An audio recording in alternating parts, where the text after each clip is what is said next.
నిరీక్షణకు తెరపడింది. భారత స్వతంత్ర వ్యోమగామి సునీత విలియమ్స్ క్షేమంగా భూమిని చేరుకున్నారు. సునీత బచ్ విల్మోర్ మరో 2 వ్యోమగాములతో కలిసి అంతర్జాతీయ అంతరిక్ష కేంద్రం ISS నుంచి బయలుదేరిన క్రూ డ్రాగన్ వ్యోమనౌక ఈ తెల్లవారుజామున 3:27 గంటలకు ఫ్లోరిడా సముద్ర తీరంలో ల్యాండ్ అయింది. గంటకు దాదాపు 27,000 కిలోమీటర్ల వేగంతో భూమి వైపు దూసుకువచ్చిన డ్రాగన్ క్రూ క్యాప్సూల్ క్రమంగా వేగం తగ్గించుకుంటూ వచ్చింది. గంటకు 186 కిలోమీటర్ల వేగానికి చేరుకున్నాక దాని 4 పారాషూట్లు తెరుచుకున్నాయి. ఆ తర్వాత వేగాన్ని మరింత తగ్గించుకొని సముద్ర జలాల్లో ల్యాండ్ అయ్యింది. అప్పటికే అక్కడ బోట్లతో సిద్ధంగా ఉన్న నాసా సిబ్బంది క్యాప్సూల్ను ఓ బోటుపైకి ఎక్కించి ఒడ్డుకు చేర్చారు.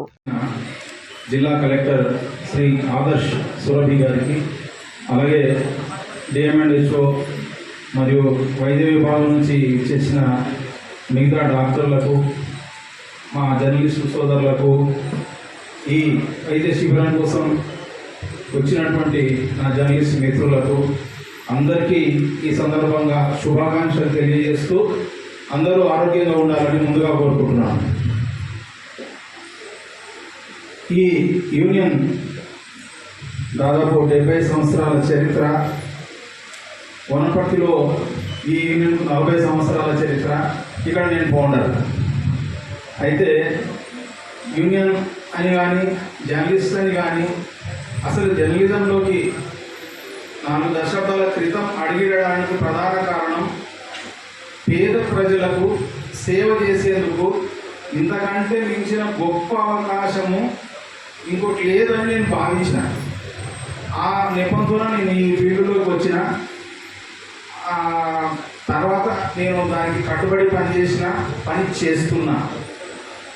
ఎందుకనంటే ఏ రోజు కూడా జర్నలిస్టు అంటే నేను కొన్ని రాసిన కానీ అది ఒకటి చిన్న 2 మాటలు చెప్తా. రాసినటువంటివి వృత్తి ఎట్లాంటిది ఇందాక తమ్ముడు చెప్పాడు. సాయంత్రం అయితే చాలు ఎంత టెన్షన్ ఉంటుంది అనే విషయాన్ని కూడా గుర్తు చేశాడు. అట్లనే ఇంకా అట్లాంటివి మనకు చాలా ఉన్నాయి ఇబ్బందులు, పరిస్థితులు.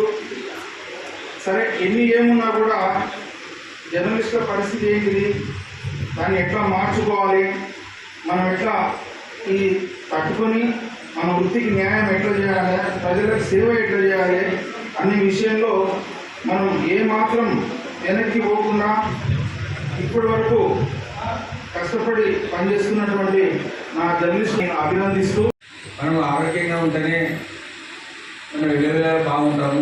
ఆరోగ్యమే మహాభాగ్యం అన్నాము. ఆరోగ్యంగా లేకపోతే మనం ఏ కార్యక్రమంలో కూడా పాల్పంచుకోలేకపోతాము.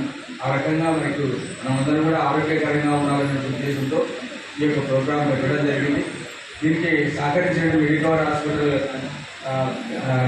కార్డియాలజిస్ట్తో పాటు టూడీతో తర్వాత ECG చేయడం జరుగుతుంది. మన DMHO తరఫున మనకు మిషన్ మధుమేహ ఉన్న అందరికీ కూడా 38 సభ ఉన్న వాళ్ళకు దాదాపు మన జిల్లాలో 3,65,000 మంది 38 సభ ఉన్న వాళ్ళు ఉన్నారు. వాళ్ళందరికీ కూడా ప్రతి గ్రామంలో, ప్రతి విలేజ్లో, ప్రతి ఆశా కార్యకర్త నుంచి ఆరోగ్య కార్యకర్త వరకు హౌస్ సర్వే చేయించడంలో మన జిల్లా కలెక్టర్ గారు ప్రత్యేక శ్రద్ధ తీసుకొని మిషన్ మధుమేహ కార్యక్రమాన్ని పెట్టడం జరిగింది. ఓకే అంటే ఓకే అంటారు, కానీ నువ్వు లేచినప్పుడు నీకు జబ్బు వచ్చేస్తుంది, నీకు క్యాన్సర్ ఉంటుంది, అప్పుడు వద్దు నాకు వద్దు. లేదు లేచినప్పుడు నీకు 100 కోట్లు ఈరోజు ఇస్తా, కానీ నువ్వు రేపు చనిపోతావు, నీకు ఓకేనా? వద్దు నాకు 100 కోట్లు వద్దు, నేను బ్రతికే ఉంటాను అంటే మనం రేపు జస్ట్ కళ్ళు తెలవడానికి కానీ, రేపు మనకి ఎలాంటి జబ్బు రానివో కానీ దానికి మనం ఇచ్చే వాల్యూ 100 కోట్ల కంటే చాలా ఎక్కువ. అది మీరందరూ గుర్తిస్తారు. కానీ అయినా మనం మన డైలీ ప్రాక్టీసెస్లో, మనం తినే ఫుడ్లో కానీ, మనం చేసే ఎక్సర్సైజ్లో కానీ ఆ ప్రాధాన్యత మనం గుర్తిస్తాం. సో మీ అందరికీ చాలా స్ట్రెస్ ఉంటుంది, మాకు కూడా చాలా స్ట్రెస్ ఉంటుంది. మాకు ఈ వయసుకే మా చుట్టూ తెల్లబడిపోయింది, మీకు కూడా చాలా తెల్లబడిపోయి ఉంటుంది, చుట్టూ రాలుతూ ఉంటుంది. ఇంత స్ట్రెస్ఫుల్ జాబ్లో మనం ఇంకా హెల్తీగా ఉండాలంటే ఖచ్చితంగా మనం ఎక్సర్సైజ్ చేయాలి, ఖచ్చితంగా మనం తినే ఆహారం కొద్దిగా హెల్తీగా మనం చూసుకోవాలి. సో చిన్న చిన్న మార్పులు, కొద్దిగా నూనె తక్కువ చేయడం. ఇందాక మీకు DMHO గారు చెప్పారు, ఫోన్లో మనం గంటల కొద్దీ ఉంటాం. ఐఫోన్లో అయితే చూపిస్తారు మనం ఎంత స్క్రీన్ టైం అని, కనీసం 4 గంటలు 5 గంటలు ఉంటుంది ఇప్పుడు అందరికీ. ఫోన్ వచ్చినప్పుడల్లా మీరు నడవడం స్టార్ట్ చేస్తే చాలా మనకి బెనిఫిషియల్గా ఉంటుంది. 10 నిమిషాలు నడిస్తే దాదాపు మనం ఒక 1000 స్టెప్స్, ఒక 1000 అడుగులు నడిచినట్టు 10 నిమిషాలు నడిస్తే. మన డాక్టర్ గారు ఇందాక మేడం కూడా చెప్పారు, కార్డియాలజిస్ట్ గారు, ఎక్సర్సైజ్ చేయాలి డైలీ. మన కోసం మనం 1 గంట కూడా తీసుకోకపోతే